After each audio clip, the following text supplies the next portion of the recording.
Hi, and welcome back to the Kaiser Report. I'm John. I'm coming to you today from the studio to give you a few opinions and some local news as well as international news.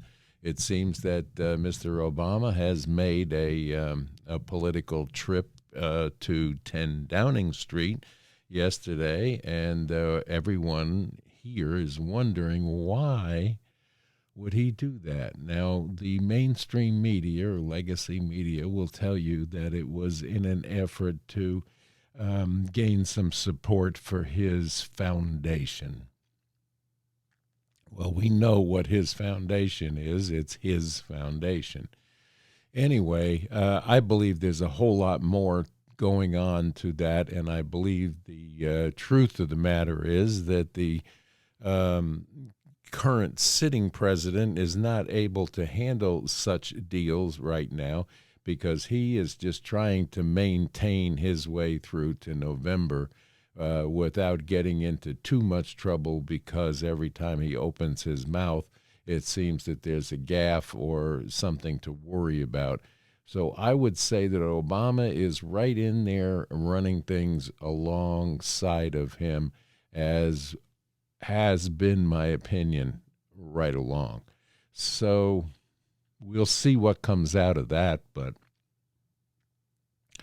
the prime minister that is occupying 10 Downing Street right now is not one of my favorite people.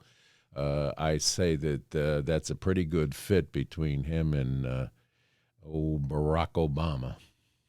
Anyway, he still struts around like he is the king of the hill. And, he hasn't realized yet that we all know that he lied through his teeth to us and started all of what you see right now in this country has come out of the plan for him to fundamentally change America. And this is what he set out to do and continues to do to today.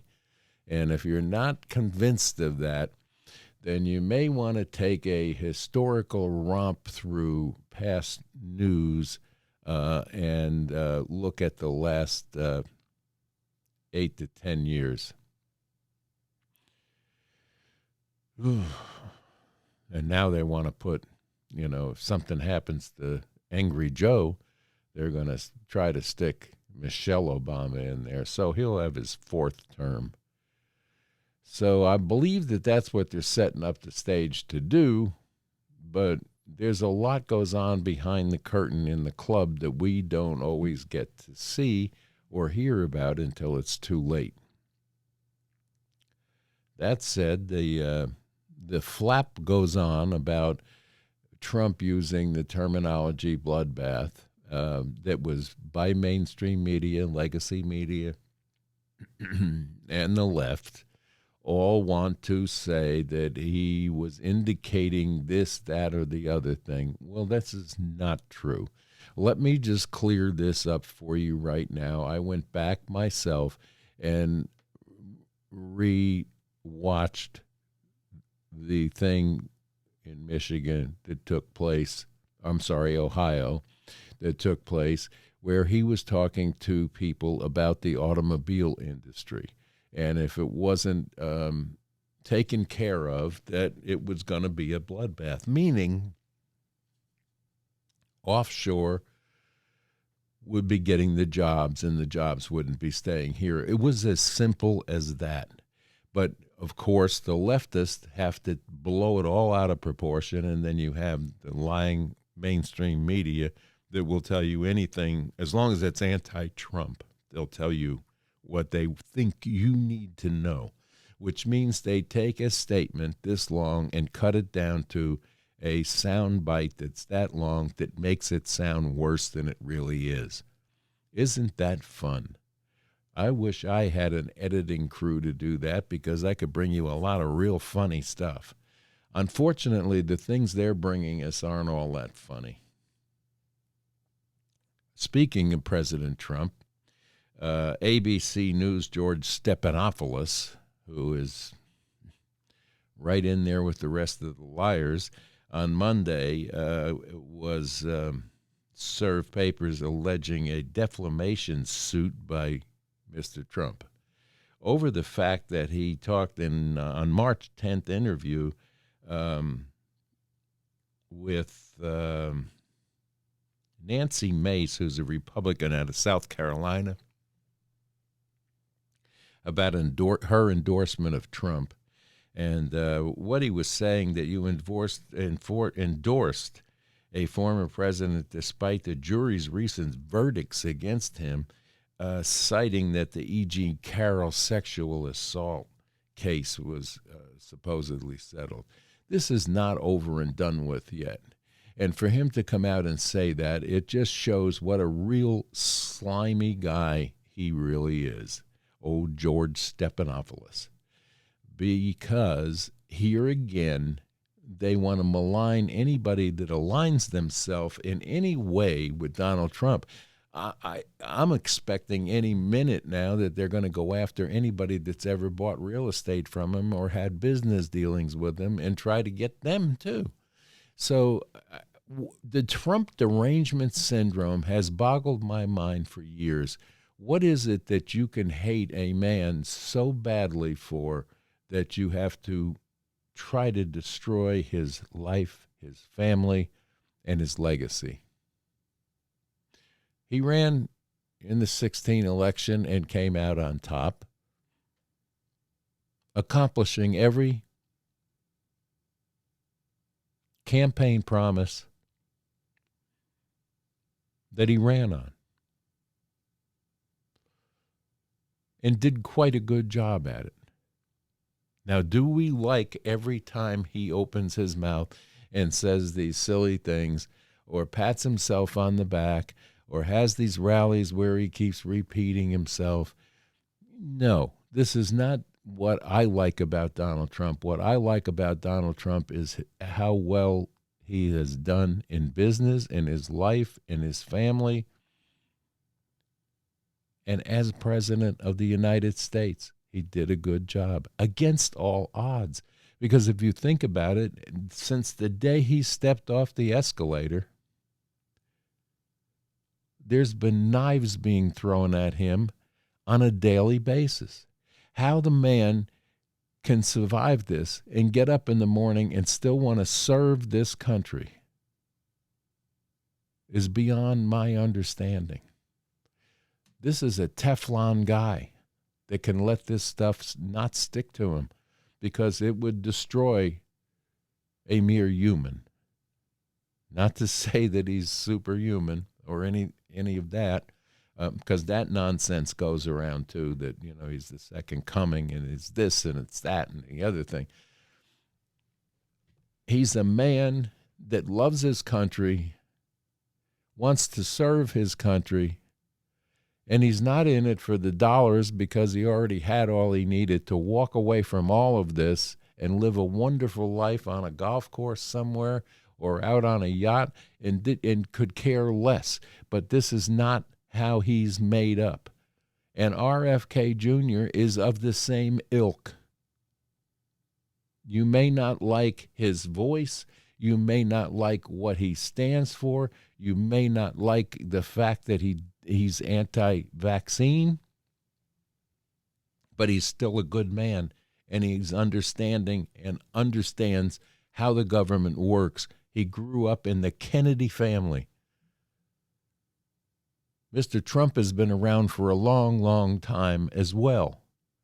And I personally have seen the things that he did for the city of New York, starting with the Wallman skating ring. It's unbelievable the amount of philanthropy alone that this man has given around New York. And New York to treat him the way they are right now is a travesty. Quite frankly, people are sick and fed up of Get Trump. I mean, we can make another movie like Get Shorty out of this and just call it Get Trump. It's hard to believe that in this day and time that we can be so divided in this country And if you listen to what Biden had to say in the last couple of days, he's an ugly man. And I don't mean that physically. I mean that he has an ugly heart. He's an uncaring individual. Just go back to the State of Confusion address that he gave and listen to what his thoughts are on, he never says the word abortion, but that's what it was all about. And this is a staunch practicing Catholic? I don't believe so, Joe. We need to get back to basics in this country, and that's back to family, back to real schools, back to prayer, and put God back in our lives, because we need it now more than ever. And if you're not praying every day for the salvation of this country, you need to be. This country is looking at some pretty sad things going on right now. If there is a devil, he's got a foothold, and he's bringing his minions in through the southern border. So stand with that and understand that they didn't invite 11 million people to come through the southern border because we need people to work at Tyson Foods or pick vegetables anymore. We have let some bad people through that southern border. MS-13. And God knows how many gangs have come out of Venezuela on this last bunch that went through. And, of course, one who murdered one of our citizens. These are not nice people. Let me tell you a little bit about South America. I traveled there for business often. And I'll never forget the first time I landed in Sao Paulo. And they picked me up at the airport in a nice car with a driver and a protection agent. And I didn't understand that until we started going down the highway, and you saw in the median of the highway a box city where every available cardboard or corrugated or metal box that could be used as housing was in these medians. And these were the poorest of the poor that were actually, it was explained to me that they have their own city and their own laws inside these median places where they live. And it's a very dangerous place to be. So every time I wanted to go out after I left the school that I was teaching at to go out to dinner, they had to pick me up with an armed guard. Is that what we want this country to become? You want to see tent cities down the median of every interstate? Do you want to see the collapse of life as we know it? If you do, then go ahead and, keep Joe Biden in office, because he'll facilitate that for you. He's already got a good start and a head start on it, and his henchman, Alejandro, will help him along with it. We need to understand this is a crucial voting year. Come November, we the people are going to have to make a choice on whether or not we want this country to survive. So you can go ahead and listen to the nonsense that you hear on ABC, NBC, MSDNC, or whatever you want to tune into, Fox included, and lose your country, lose your life savings, and in some cases lose family members to crime. Because crime is on the rise as long as we have this many unaccounted people for whom we don't know what they're capable of. We don't know what diseases are coming in. We now have an influx of measles in this country for the first time in years as a direct result of immigration. And this isn't really immigration. This is an invasion of our borders.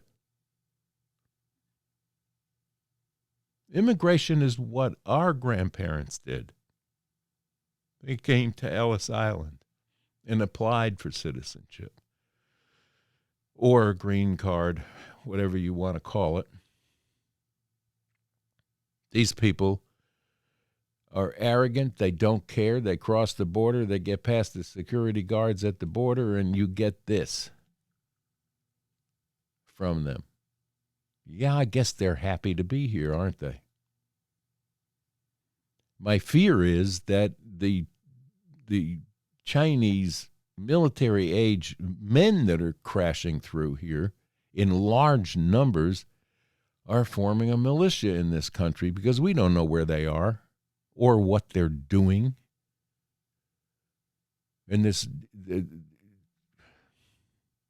government of ours is actually toying with the idea of giving them all, driver's licenses, IDs, and voting cards. Do you really want that? Or are you going to be talked into picking up a telephone and saying to your congressmen and your senators, no more? I'm mad as hell, and I'm not taking it anymore.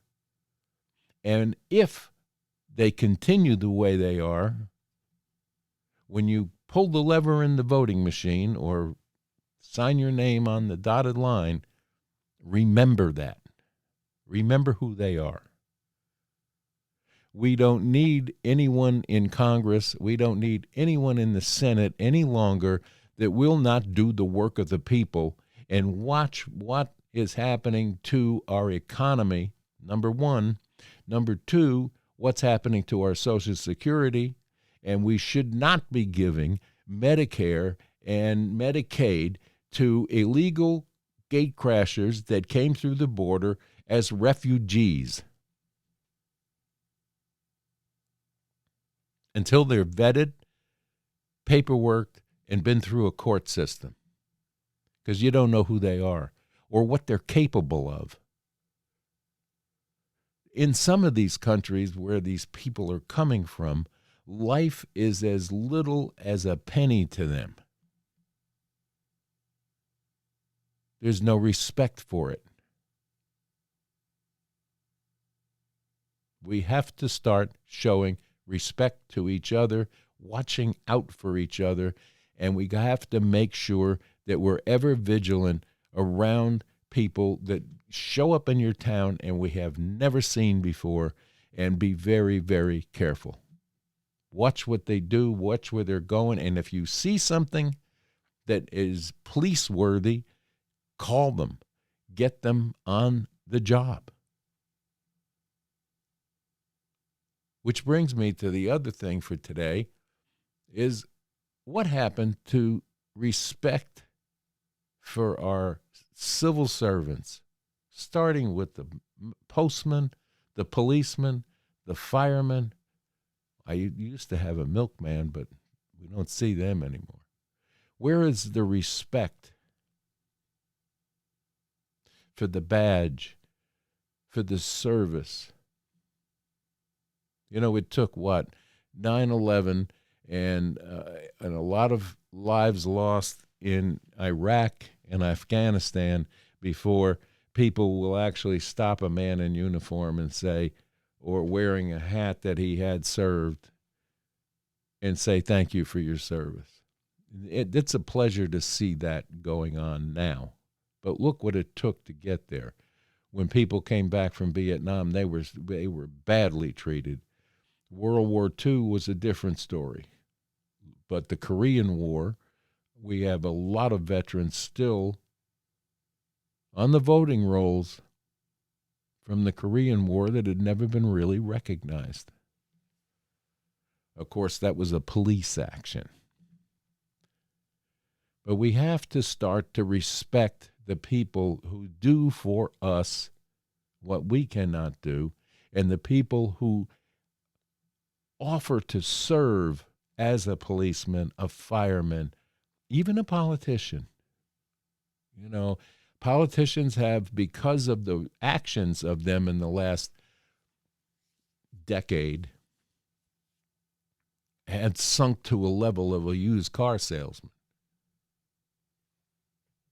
But they forget who they work for.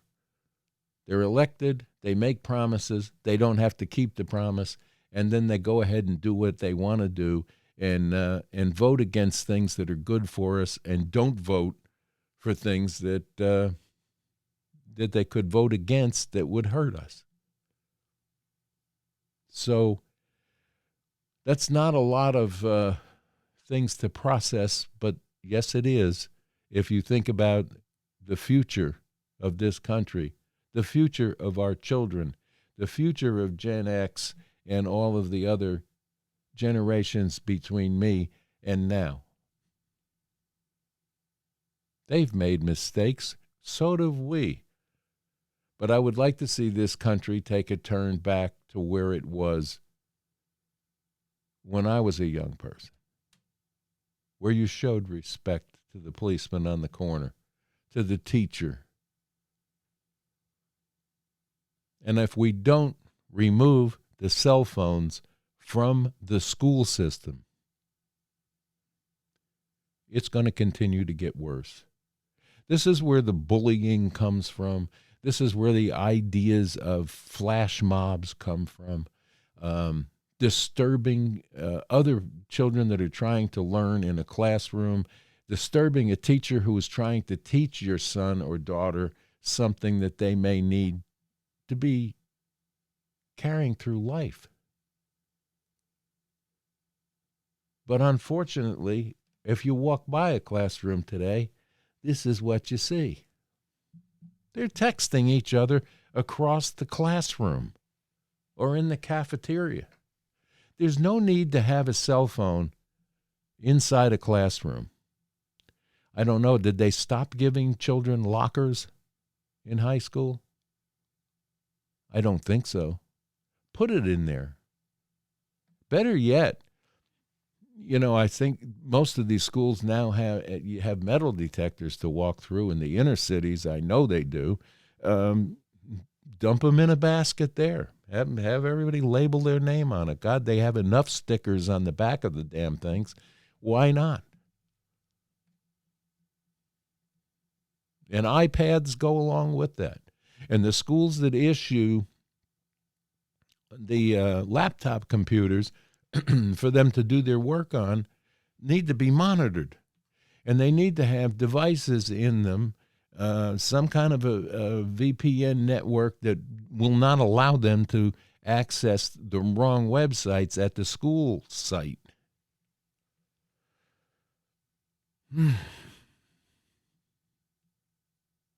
Technology is probably a really good thing until it's not. And then it becomes weaponized, and it also dumbs down the person who is relying on that machine to tell them the answer to what they should have already learned in school. So if you're a parent that is not being talked back to by your child, or looked down upon by your child, or a child thinking that you have way too much white privilege, don't pay the phone service, because you know they're not out working. So where are they going to get the money? Oh, some of them sell drugs for that, I guess. But get hold of your child and get hold of what they're up to. Ask them at dinner at night what they're being taught, what their friends are up to. I'm not saying go out and be your child's best friend, because that doesn't always work. But be of understanding of who they're running with and what's taking place. Because the devil has a hold on this country right now and is trying to get us all into a basket. We're not going to allow that to happen. We're going to go back to basics. We're going to go back to prayer. We're going to go back to checking schoolwork, working with your child at homework. And if there's something being taught that you know is not right, then we need to take action. And I urge you all, if you have an opening in your school board and you know that these things are going on, get your write-in approval to go on that ticket. Don't let that go unopposed if it's a bad situation or a situation that you're not happy with as a parent.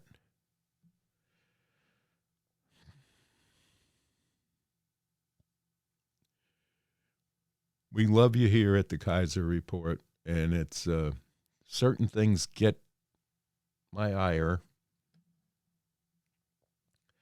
And this whole business that an entire day of news networks gone silly over the fact that the word bloodbath was used by Donald Trump has triggered a whole bunch of idiots to be writing on to Twitter their dissatisfaction with it. Well, let me explain this before we leave today. All of the legacy news media outlets have used that term at one time or another, way before Trump. It's a common term. He used it to say this is what's going to happen to the automobile industry in this country. It will be a bloodbath. I understood that. Most thinking people that looked at that speech came away understanding that. But we have a population of droids out there that hear things differently than what were said. And then it is promoted by the idiots that are sitting behind the desk and the talking heads on legacy media because they have to carry the line. And what line are they carrying these days and have been carrying for the last 6 years? The line that Trump is bad, Biden is good, and everything that the other side says is bad. This is not a good situation. You might as well have state-run media at that point. But it happens, and we're stuck with it. But anyway, we'll be out looking for places to go and see today, and we wish you all a very, very happy Taco Tuesday. So if you have a good taco place that you enjoy, get out and get some tacos, get some sunshine, fresh air, deep breaths, and cleanse away what's being shoved down your throat on a daily basis with regard to lies, cheating, and overall deception. There's only one person that we can pray to for help, and that's Jesus Christ and God. These are the people we need to get back in line with and walk the walk. Not just say, I go to church on Sunday. Oh, I go to church on Wednesday and Sunday. This means a lot to you, and that's good. But from your heart, you have to speak to God every day and ask to help with the burdens that we have been burdened with by this country in the last few years. And with that, I think the music is going to come up here, and then we're going to have to probably go out of here. But until then, like the channel, please give me comments of your thoughts. And if you have ideas, please run them by me in the comments section. I would love to talk to you or hear about them. If you know of a story that's happening locally to you that you want me to announce, send it to me in the comments. I'm happy to do that for you. And we love being with you. And with that, it's Tuesday. We have the rest of the week in front of us. It's almost the end of the Lenten season, and as we go along to Easter, prayer should be in your heart, love should be in your heart, and you should be preparing for the worst, which means stock up. With that, we're out of here. Bye-bye now.